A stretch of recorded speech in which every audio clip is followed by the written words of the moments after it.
One of the things you're going to construct the most throughout the course of Geometry 217 is a perpendicular bisector.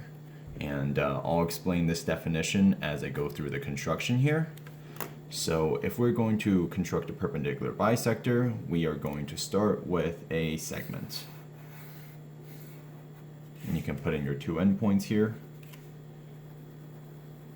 And now I'm going to work on constructing my perpendicular bisector. Now, perpendicular bisector has two qualities that needs to happen. One, we need to make sure that it's perpendicular, which means the line I draw needs to make a 90-degree angle with the segment that I already have.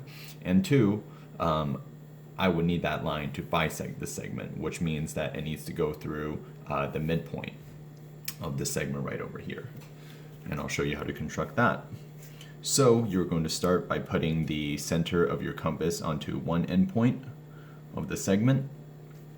You're going to extend the slider so that it is past the halfway point. It can be a little past or a lot past, but it has to be past the halfway point of the segment. And notice that I estimated it to be around here, so I made sure that my slider went a little bit further than that. And I am going to draw an arc above the segment and below the segment. And now I'm going to repeat that process except from the other endpoint this time.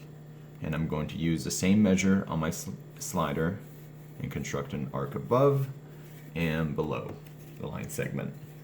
And now that I have these 2 points of intersections, I finish out my perpendicular bisector by drawing a line through those 2 points of intersection.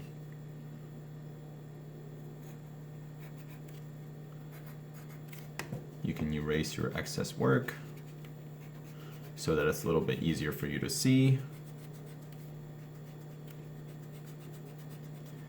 And one last thing you want to do before you finish is recognize that with a perpendicular bisector, there are things you can draw on your construction to make it more accurate. The perpendicular part of it tells me that I can draw a little box here to indicate that it makes a 90-degree angle, and the bisector part tells me that this half of the segment is congruent to this half of the segment, so I can add a dash here and a dash here to indicate that I have constructed a true perpendicular bisector. And that would be it.